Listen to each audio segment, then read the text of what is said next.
Sexto período, módulo 1. Problemas mentais e do comportamento. Circulação do sistema nervoso central, áreas funcionais corticais, formação reticular, substância branca do cérebro e vias aferentes somáticas. Vamos começar então a circulação do sistema nervoso central pela irrigação arterial do encéfalo. As artérias do encéfalo são mais finas, possuem menos fibras musculares na túnica média e a túnica elástica interna é mais espessa, protegendo o encéfalo das ondas sistólicas. O encéfalo é suprido pelas artérias carótidas internas e vertebrais. Seus ramos se anastomosam na face inferior do encéfalo, formando o círculo arterial do cérebro, ou polígono de Willis, como é conhecido. Esse sistema é importante por conseguir manter a irrigação satisfatória no caso de uma obstrução de alguma das partes. As artérias carótidas internas surgem a partir da bifurcação das artérias carótidas comuns no seio carotídeo. Entram no crânio pelos canais caróticos nos ossos temporais, onde é dividida nas partes petrosa, cavernosa, com o seu sifão, e cerebral. E então emite ramos. Estes são as artérias oftálmicas, que irrigam o bulbo ocular e os seus anexos, as artérias coroides anteriores, que irrigam os plexos coroides, parte da cápsula interna, núcleos da base de encéfalo, as artérias comunicantes posteriores, que anastomosam as carótidas internas às cerebrais posteriores. As artérias cerebrais anteriores, que se comunicam entre si pela artéria comunicante anterior e irrigam a parte medial do cérebro e a face superolateral, exceto o lobo occipital. E as artérias cerebrais médias, que irrigam a face lateral do cérebro, exceto o lobo occipital. Já as artérias vertebrais surgem a partir das artérias subclávias. Se dirigem ao crânio pelos forames transversários das vértebras cervicais, geralmente a partir de C6. Entram pelo forame magno e se juntam para formar a artéria basilar, mas antes disso emitem alguns ramos. São eles as artérias espinais posteriores e a artéria espinal anterior, que vão ser comentadas posteriormente, os ramos bulbares e meníngeos, e as artérias cerebelares inferiores posteriores, irrigam o bulbo, o plexo coroide do quarto ventrículo e a parte póstera inferior do cerebelo. Da artéria basilar derivam vários ramos. São eles de inferior para superior. As artérias cerebelares inferiores anteriores, que irrigam a parte anterior-inferior do cerebelo. As artérias do labirinto, que penetram o meato acústico interno e vascularizam o ouvido interno. Os ramos pontinos, curtos e longos. As artérias cerebelares superiores, que vão irrigar a face superior do cerebelo e mesencéfalo. E as artérias cerebrais posteriores, que são os ramos terminais, que irrigam o lobo occipital e a face inferior do temporal, e se comunicam com as artérias carótidas internas pelas comunicantes posteriores. De cada artéria cerebral anterior, nós vamos obter alguns ramos. São eles os ramos orbitais, a artéria polar frontal, a artéria caloso-marginal e a artéria pericalosa. De cada artéria cerebral média, vamos derivar as artérias estriadas mediais e laterais, o ramo órbito-frontal, os ramos temporal anterior, médio e posterior, a artéria pré-frontal, a artéria do sulco pré-central, a artéria do sulco central, a artéria do sulco pós-central, a artéria parietal superior e o ramo do giro angular. De cada artéria cerebral posterior, vamos obter os ramos temporais anteriores, médios e posteriores, ramo occipito-temporal, ramo calcarino, ramo parieto-occipital e ramo dorsal do corpo caloso. Entender a irrigação arterial do encéfalo é importante, pois em eventos como acidente vascular encefálico, é possível identificar a localização do acidente pela sintomatologia. Isso é feito pelo conhecimento de qual área cortical é irrigada por cada artéria. Vamos então revisar as áreas funcionais corticais. As áreas relacionadas à sensibilidade somática são o córtex somatosensorial primário e a área somestésica secundária. O córtex somatosensorial primário vai estar localizado no giro pós-central, nas áreas 1 e 2 de Brodmann, e no fundo do sulco central, área 3. Ela recebe as radiações talâmicas que trazem as informações de dor, temperatura, pressão, tato e propriocepção consciente da metade oposta do corpo. A área somestésica secundária, área 5 e parte da área 7, se localiza no lobo parietal superior e é responsável pela interpretação do tato. Ambas as áreas vão ser irrigadas por ramos da artéria cerebral média e por ramos da artéria cerebral anterior. As áreas relacionadas à motricidade são o córtex motor primário, área 4, que ocupa a parte posterior do giro pré-central e executa o movimento partindo dele os tratos córtico-espinal e córtico-nuclear. O córtex pré-motor, área 6, é localizada no lobo frontal, tem relação com o planejamento motor e faz parte do sistema de neurônios espelho, que ajuda no aprendizado do movimento. E a área motora suplementar é a parte da área 6 na face medial do giro frontal superior. É relacionada ao planejamento motor de sequências complexas de movimentos. Essas regiões também vão ser irrigadas pelas artérias cerebral anterior e média. As áreas relacionadas à linguagem vão ser a área motora da fala, também conhecida pelo epônimo área de Broca, que são as áreas 44 e 45. Vão estar localizadas nas partes opercular e triangular do giro frontal inferior. Em cerca de 96% dos destros e 70% dos canhotos, ela está localizada no hemisfério esquerdo e é responsável pela programação da atividade motora relacionada à fala. Já a área de compreensão da fala, ou de Wernicke, é a área 22, e ela vai estar na junção dos lobos temporal e parietal. Essas áreas vão ser irrigadas pela cerebral média.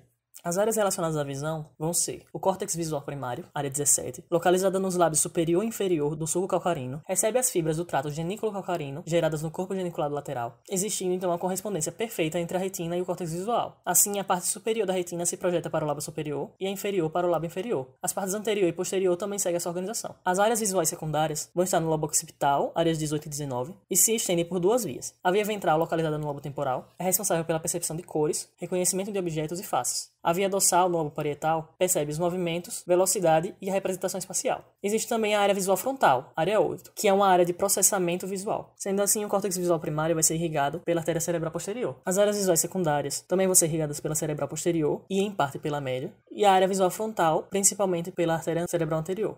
As áreas relacionadas à audição são o córtex auditivo primário, áreas 41 e 42, no giro temporal transverso anterior, vai receber fibras da radiação auditiva originadas no corpo geniculado medial. E a área auditiva secundária, área 22, no lobo temporal adjacente à área primária. Elas vão ser então irrigadas pela artéria cerebral média. As áreas relacionadas ao paladar vão ser a área gustativa primária no córtex insular posterior, irrigada pela artéria cerebral média, e a área gustativa secundária, no giro pré-frontal órbito frontal, irrigada então pela artéria cerebral anterior. A área relacionada ao olfato é o córtex piriforme, que é formado pela parte anterior do úngus e do giro paripocampal, sendo assim irrigada pela artéria cerebral posterior. As áreas relacionadas à memória são o giro paripocampal, o giro denteado, vão ser então irrigadas pela artéria cerebral posterior e o giro do cíngulo, pela artéria cerebral anterior. No sistema límbico e mesolímbico, nós vamos ter então o córtex insular anterior, que está envolvido com o autoconhecimento, a sensação de nojo, a percepção dos componentes subjetivos das emoções e a empatia. Vai ser então irrigado pela artéria cerebral média. Por fim, temos também a área pré-frontal, que é responsável pelo comportamento inteligente e pode ser dividida funcionalmente em áreas pré-frontal, órbito frontal e dorso lateral. A órbita frontal vai estar relacionada ao processamento das emoções, à supressão de comportamentos socialmente indesejáveis e à manutenção da atenção.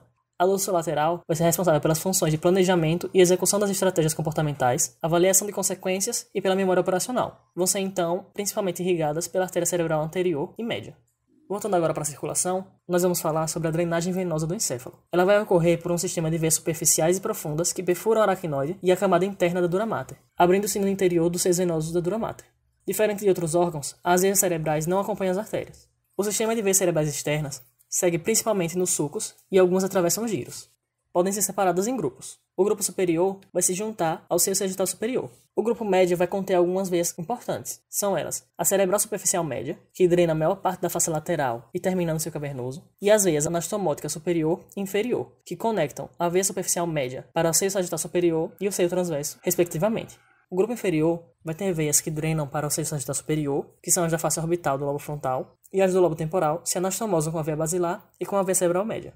O sistema de veias cerebrais internas vai então conter a veia cerebral anterior, a veia estriada, que junto com a veia cerebral anterior drenam aproximadamente a região da artéria cerebral anterior, a veia cerebral profunda média, que drena a região insular, a veia basilar, que é formada pelas veias cerebral anterior, cerebral profunda média e estriada, a veia cerebral interna, que drena as partes profundas do hemisfério e dos plexos coroides do terceiro e do quarto ventrículo, a veia tálamo-estriada, as veias coroides, e a veia cerebral magna, que é formada pelas veias tálamo-estriadas, veias coroides e veia basilar, se juntando ao seio sagital inferior para drenar no seio reto.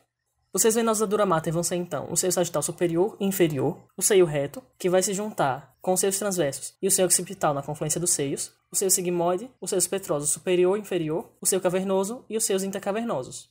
Indo agora para a circulação da medula espinal, nós temos que o suprimento arterial deriva principalmente das artérias espinal anterior, espinais posteriores e artérias medulares segmentares. A artéria espinal anterior é formada pela união das artérias vertebrais e passa pela fissura mediana anterior, irrigando a parte anterior da medula. As artérias espinais posteriores, direita e esquerda, nascem diretamente de cada artéria vertebral ou indiretamente das artérias cerebrais inferiores posteriores e descendem próximas às raízes nervosas posteriores. As artérias medulares segmentares reforçam as artérias espinais posteriores e surgem de artérias de fora da coluna vertebral, como as cervicais profundas, as intercostais e as lombares. Elas então vão gerar as artérias radiculares, anterior e posterior, que vão surgir dos ramos posteriores das artérias intercostais posteriores, que derivam da aorta, e a artéria medular magna. Ela se origina da aorta nos níveis vertebrais torácicos inferiores ou lombares superiores. É unilateral e geralmente entra na medula pelo lado esquerdo. É importante por ser a principal fonte de sangue para os 2 terços inferiores da medula espinal. Além disso, o plexo arterial da pia mater, que recobre a medula, também envia ramos para ela. A drenagem venosa da medula espinal vai consistir em um sistema horizontal e um sistema vertical. O sistema vertical vai ser composto por 6 canais longitudinais tortuosos. Vão ser eles 2 canais medianos longitudinais, um anteromediano e o posteromediano, 2 canais anterolaterais, que vão estar posteriores às raízes nervosas anteriores,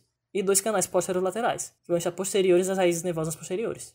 Esses canais se interconectam por um plexo venoso que drena nas veias espinais anterior e posterior, que então drenam no sistema venoso do encéfalo. Já o sistema horizontal drena para as artérias vertebrais e intercostais, finalizando na veia cava superior. Indo agora para a formação reticular, ela é uma agregação mais ou menos difusa de neurônios separados por uma rede de fibras nervosas, que ocupa a parte central do tronco encefálico e que se estende um pouco ao diencéfalo e aos níveis mais altos da medula, onde ocupa a pequena área do funículo lateral. No tronco encefálico, ela preenche todo o espaço que não é preenchido pelos tratos, fascículos e núcleos de estrutura mais compacta, como os dos nervos cranianos. A sua estrutura corresponde ao intermediário entre substância branca e cinzenta e não é homogênea em relação à citoarquitetura e à bioquímica, podendo ser dividida em 3 colunas longitudinais bilaterais. São elas a coluna mediana, com neurônios de tamanho intermediário e principalmente serotoninérgicos, a coluna medial, com neurônios médios e grandes, e a coluna lateral, com neurônios médios e pequenos, que são principalmente noradrenérgicos, adrenérgicos e colinérgicos. Vão possuir núcleos mais ou menos bem definidos, de neurônios com diferentes tipos de neurotransmissores, destacando-se então as monoaminas. Os principais são os núcleos da RAF, que são 9 núcleos de B1 a B9, ricos em serotonina e que se dispõem ao lado da coluna mediana. Um dos mais importantes desse é o núcleo magno da RAF, que corresponde a muitos dos neurônios de B3. Seus axônios se ramificam extensamente por todo o sistema nervoso central, algumas difusas e outras mais específicas. Outro grupo é o locus cerúleus, que é formado por neurônios do núcleo A6 da coluna lateral, e são ricos em noradrenalina. Ele se localiza na assoalho do quarto ventrículo e tem função no controle do ciclo do sono e vigília, regulação do fluxo sanguíneo, manutenção da plasticidade sináptica e como um centro de atenção. O último que vale a pena a gente falar aqui é a área tegmental ventral. Seus neurônios são ricos em dopamina e ele vai estar localizado na parte ventral do tegmento do mesencéfalo, medialmente da substância nigra, e dão origem à via dopaminérgica mesolímbica. A formação reticular se conecta com várias partes, tanto enviando fibras aferentes como recebendo fibras eferentes. Com o cérebro, ela projeta fibras para todo o córtex cerebral, por via talâmica e extratalâmica. Projeta-se também para áreas do diencéfalo. Várias áreas do córtex, hipotálamo e do sistema límbico também enviam fibras descendentes à formação reticular. Com o cerebelo, ela tem fibras em ambos os sentidos. Com a medula, ela vai enviar 2 grupos principais, as fibras RAF-espinais e os tratos reticuloespinais, e vai receber informações da medula pelas fibras espinoreticulares. Com os nervos cranianos, nós temos que os impulsos dos nervos sensitivos ganham uma formação reticular por fibras que se dirigem a ela a partir dos seus núcleos, e também há evidências que informações visuais e olfatórias chegam pela conexão teto-reticular e do feixe prosencefálico medial. Vamos entrar agora nas funções da formação reticular. A primeira função vai ser o controle da atividade elétrica cortical e do ciclo sono-vigília. Para isso, nós vamos falar sobre o Sistema Ativador Reticular Ascendente, ou SARA. Ele vai ser um sistema de fibras ascendentes que tem ação ativadora sobre o córtex cerebral. É constituído por fibras noradrenérgicas, do locus cerúleus, serotoninérgicas dos núcleos da RAF e colinérgicas da formação reticular, da ponte. Se divide em 2 ramos, na transição entre o mesencéfalo e o diencéfalo, e a lesão de um desses ramos causa inconsciência. São eles o ramo dorsal, que termina nos núcleos intralaminares do tálamo e projeta impulsos para todo o córtex, e o ramo ventral, que se dirige ao hipotálamo lateral e recebe fibras histaminérgicas do núcleo túbero-mamilar, do hipotálamo posterior, que se dirige diretamente ao córtex sem passar pelo tálamo. O ciclo de vigília e sono é regulado pelos neurônios hipotalâmicos do sistema ativador ascendente, que vai ser o resultado do SARA, junto com o núcleo túbero-mamilar do hipotálamo e o núcleo basal de Meinert, sendo então formado por neurônios noradrenérgicos, serotoninérgicos, colinérgicos e histaminérgicos. No controle aferente da sensibilidade da dor, ele atua nos fenômenos de atenção seletiva, que vai ser a seleção de informações mais relevantes, e da habituação, onde estímulos apresentados continuamente deixam de ser percebidos. Esse controle vai ser feito por vias eferentes que modulam as vias aferentes. O controle de sensibilidade ocorre geralmente por inibição, e as vias responsáveis se originam no córtex cerebral e principalmente na formação reticular. Dentre essas, destacam-se as fibras serotoninérgicas dos núcleos da RAF, que inibem a penetração dos impulsos dolorosos do sistema nervoso central. São as chamadas vias de analgesia. No controle da motricidade somática e postura, nós vamos ter que esse controle vai ser feito através dos tratos reticuloespinais pontino e bulbar. Os comandos chegam na formação reticular por meio de aferência do cerebelo, de certas áreas motoras do córtex cerebral e provavelmente também da própria formação reticular. São importantes para a manutenção da postura, motricidade voluntária da musculatura axial e apendicula proximal, podendo estar relacionados com alguns padrões complexos e estereotipados dos movimentos. No controle do sistema nervoso autônomo, amplas projeções do sistema límbico e do hipotálamo chegam à formação reticular, que se liga aos neurônios pré-ganglionares do sistema nervoso autônomo, controlando esse sistema. O controle neuroendócrino é feito por estímulos elétricos da formação reticular que causam liberação de ACTH e ADH. O controle hipotalâmico da liberação de hormônios adenohipofisários envolve mecanismos noradrenérgicos e serotoninérgicos. Quase todas as fibras contendo essas monaminas se originam da formação reticular. Por fim, a integração de reflexos e o centro respiratório vasomotor. Nos reflexos nós vamos ter o do vômito, na formação reticular do bulbo, próximo ao núcleo do teleto solitário, da deglutição, da mastigação, que está na formação reticular adjacente aos núcleos motores do trigêmeo facial e hipoglosso, da locomoção, na formação reticular do mesencéfalo, que controla principalmente a mímica de emoções como o sorriso e o choro, os movimentos conjugados horizontais dos olhos, que vão ser controlados principalmente pelo núcleo paraabducente e pela formação reticular da ponte, o centro respiratório no bulbo, que vai receber informações do grau de distensão alveolar que são levadas ao trato solitário pelo nervo vago, sendo dividido em parte dorsal, que controla a inspiração, e parte ventral, que controla a expiração, e o centro vasomotor, no bulbo, que depende basicamente das informações de pressão arterial que chegam ao núcleo do trato solitário a partir dos barorreceptores, principalmente os do seio carotídeo, que estão relacionados ao nervo vago. O centro vasomotor também é controlado pelo hipotálamo. Entrando na substância branca do cérebro, nós vamos ter as fibras de associação e de projeção. As fibras de associação são aquelas que ligam as áreas corticais de pontos diferentes do cérebro, e podem ser intrahemisféricas ou interhemisféricas. As intrahemisféricas são divididas em curtas e longas. As fibras de associação curtas, também conhecidas como arqueadas ou em U, associam as áreas vizinhas como dois giros. O fascículo do cíngulo percorre os giros do cíngulo, unindo o lobo frontal ao temporal, passando pelo lobo parietal. O fascículo longitudinal superior liga os lobos frontal, parietal e occipital pela face superolateral de cada hemisfério. O fascículo longitudinal inferior liga o lobo occipital ao temporal. E o fascículo unciforme liga o lobo frontal ao temporal, passando pelo fundo do sulco lateral. As fibras de associação interhemisféricas ou comissurais unem áreas simétricas dos dois hemisférios. São eles a comissura do fórnix, que são fibras que se dispõem entre as duas pernas do fórnix e estabelecem conexão entre os dois hipocampos. A comissura anterior, que tem uma porção que liga os bulbos e tratos olfatórios e uma porção que liga os lobos temporais. E o mais conhecido corpo caloso, que conecta áreas simétricas dos dois hemisférios, exceto as do lobo temporal. Ele permite o funcionamento harmônico entre os dois hemisférios, e é dividido em rosto, joelho, tronco e esplênio. As fibras de projeção são aquelas que ligam o córtex às centros subcorticais. São elas: o fórnix, que liga o hipocampo aos núcleos mamilares do hipotálamo e tem relação com a memória, e a cápsula interna, que é um grande feixe de fibras que separa o tálamo do núcleo lentiforme. Acima do núcleo lentiforme, a cápsula interna continua como coroa radiada, e abaixo com o pedúnculo cerebral. É dividida em ramo anterior, joelho e ramo posterior. Entrando por fim nas vias eferentes somáticas, nós temos que o sistema motor somático é constituído pelos músculos estriados esqueléticos e todos os neurônios que os comandam. Várias vias se projetam direto ou indiretamente dos centros motores superiores para o tronco encefálico e para a medula. Os tratos piramidais são as vias implicadas nos movimentos hábeis, individualizados e voluntários, especialmente aquelas das partes distais dos membros. Seus componentes são as fibras córtico-espinais e córtico-nucleares. Nos tratos córtico-espinais, nós temos que um terço de suas fibras se originam na área motora primária, 4 de Brodmann, um terço nas áreas pré-motora e motora suplementar, área 6, e um terço no córtex somatosensorial, áreas 3, 1 e 2, contribuindo para a regulação do fluxo de informação sensorial na coluna posterior. As fibras se dirigem pela cápsula interna e descendem até a decussação das pirâmides, no bulbo, onde 75 a 90% decursa para o lado oposto, formando o trato córtico-espinal lateral, que segue pela medula com organização somatotópica, ou seja, as fibras cervicais vão estar na parte medial e as sacrais na parte lateral, e termina na coluna anterior, fazendo sinapse com interneurônios nas lâminas 4 a 9 de Rexed. A partir daí, o estímulo encontra os neurônios motores alfa e gama, que controlam a musculatura do estado dos membros. As fibras que não decursam formam o trato córtico-espinal anterior, que vai estar presente na medula até os níveis torácicos médios. Na medula, eles cruzam para a contralateral e se encontram com os mesmos interneurônios do trato córtico-espinal lateral. A lesão do trato córtico-espinal dá origem ao reflexo de Babinski. O trato córtico-nuclear inicia principalmente na parte inferior da área motora primária, na região correspondente à cabeça. Segue o mesmo caminho que o trato córtico-espinal e termina no tronco encefálico. Promove o controle voluntário de neurônios motores dos núcleos motores dos nervos cranianos e corresponde a uma coluna eferente somática e uma eferente visceral especial. A somática vai estar relacionada aos núcleos dos nervos oculomotor, troclear, abducente e hipoglosso, e a eferente visceral especial dos núcleos ambíguo e dos nervos trigêmeo, facial, glossofaríngeo e vago. Como ocorre no córtex espinal, a maioria das fibras faz sinapse com interneurônios, desta vez na formação reticular, próximo aos núcleos motores, que por sua vez se ligam a estes. A maioria das fibras desse trato são homolaterais, assim a maioria dos músculos da cabeça estão representados no córtex motor de ambos os lados, permitindo que estes não sofram paralisia com a lesão de apenas um lado. Pode haver enfraquecimento em áreas cuja representação é predominantemente heterolateral, como a língua, e paralisia na metade inferior da face, que é totalmente heterolateral. Isso permite distinguir as paralisias faciais centrais das periféricas. Nos tratos extrapiramidais, nós temos o trato tetoespinal, que se origina no colículo superior e recebe fibras da retina e do córtex visual. Esse trato se situa no funículo anterior dos segmentos mais altos da medula cervical, onde estão os neurônios motores responsáveis pelo movimento da cabeça. Participa dos movimentos posturais reflexos em resposta a estímulos visuais. As fibras que estão associadas aos neurônios simpáticos na coluna lateral estão implicadas no reflexo de midríase.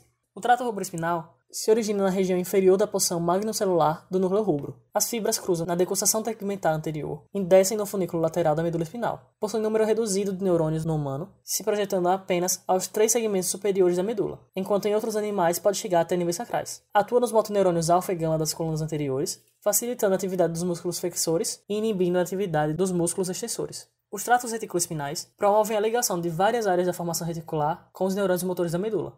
Os neurônios pontinos aumentam os reflexos antigravitacionais, facilitando os extensores e a manutenção da postura ereta. Os bulbares têm um efeito oposto, liberando os músculos antigravitacionais do controle reflexo. O trato reticuloespinal medial se origina dos campos segmentais mediais da ponta e do bulbo. As fibras pontinas descem principalmente do modo ipsilateral no funículo anterior, e as fibras bulbares descem ipsi e contralateralmente no funículo anterior e lateral. São distribuídas para as lâminas 6, 7 e 8 de Rexed e influenciam neurônios motores alfa e gama com conexões poli e monossinápticas. Funcionalmente está envolvida com suporte postural básico para execução de movimentos finos, com movimentos grosseiros, estereotipados dos membros, e movimentos de direção da cabeça e do tronco em resposta a estímulos externos. O trato retículo-espinal lateral se origina de neurônios do campo tegmental anterolateral da ponte. As fibras cruzam na região anterosuperior do bulbo e se projetam por toda a medula, terminando nas lâminas 1, 5 e 6. Está envolvida no controle de percepção da dor e em funções motoras. Por fim, os tratos vestibuloespinais originam-se dos núcleos vestibulares do bulbo e levam aos neurônios motores os impulsos necessários à manutenção do equilíbrio a partir das informações vindas da parte vestibular do ouvido interno e do vestíbulo cerebelo. Atuam nos neurônios motores da coluna anterior, facilitando a atividade dos músculos extensores, ou antigravitacionais, e inibindo a atividade dos músculos flexores. Também mantém a cabeça e os olhos estáveis diante do movimento do corpo. O trato vestibuloespinal lateral se origina do núcleo vestibular lateral, desce ipsilateralmente e termina principalmente na parte medial da coluna anterior, nas lâminas 7 e 8. Atua nos neurônios motores dos músculos extensores do pescoço, dorso e membros. Já o trato vestibuloespinal lateral se origina principalmente de neurônios do núcleo vestibular medial, desce no fascículo longitudinal medial e contém fibras cruzadas e não cruzadas. Não se estende além do nível médio torácico e inibem monossinapticamente os neurônios motores que inervam os músculos axiais do pescoço e parte superior do dorso.